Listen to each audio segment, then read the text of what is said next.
In the magnificent kingdom of Lumoria, rain fell not as water, but as precious jewels that sparkled and gleamed as they descended from the heavens. What once seemed a blessing had become a curse, as the never-ending jewel rain damaged homes, injured people, and made farming impossible.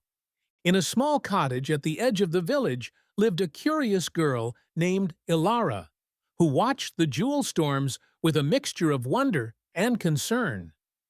When the king's advisors could find no solution, Elara visited the royal wizard Thorn, convinced that someone needed to discover why the skies had changed.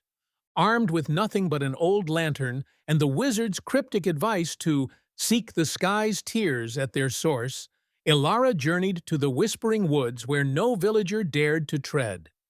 After days of following mysterious signs, butterflies with jeweled wings and songbirds with crystal beaks, she discovered the ancient Tree of Skies, a home to the guardian spirits who controlled the weather.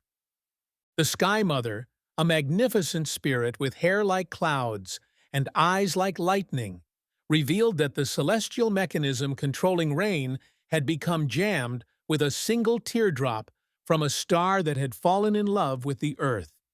With fingers small enough to reach between the delicate gears, Elara carefully extracted the star's teardrop, a diamond more brilliant than any jewel that had ever fallen upon the kingdom.